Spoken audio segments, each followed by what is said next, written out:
MYDev Life Skills Learning, Working, Serving.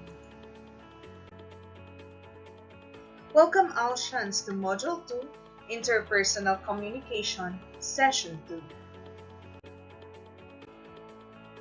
Before proceeding to the next session, let's have a short review of Session 1.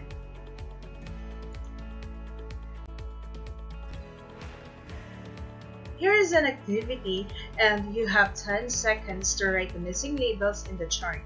You may begin.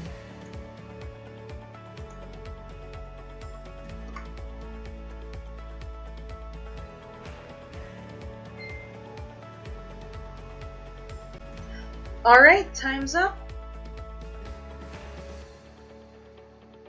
There are two types of communication. We have verbal and correct. The second type of communication is nonverbal, and an example of it is gestures. The verbal type of communication, on the other hand, is in three forms. The first form is verbal or spoken, and an example of it is interview. So now, what is the second form?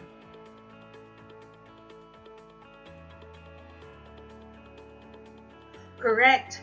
The second form is written, and an example of it is a memo. And the last form of verbal communication is correct.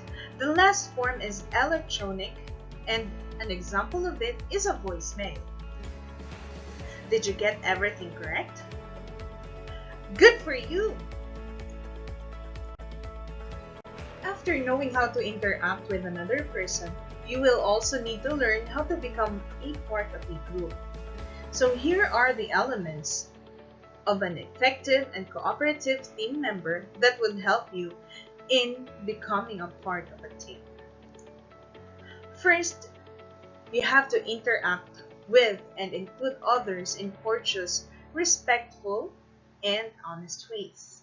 You have to be respectful of the differences between members. It may be in opinions, culture, or even in ethnicity. You also could provide opinions and ideas and seek other opinions and ideas of others as well. You have to learn how to also negotiate and discuss ideas while being flexible to meet the goals of the group. Another element would be for you to perform the identified task to meet goals of the group. You have to listen without interrupting. You have to offer ideas also without interrupting others. You also have to be aware of your own emotions, thoughts, and feelings, and keep them under control for the good of the group. And lastly, move the group towards resolving the conflict so that the goals of the group can be met. Okay? You are now done with Session 2 of Module 2, Interpersonal Communication. You may proceed to Session 3.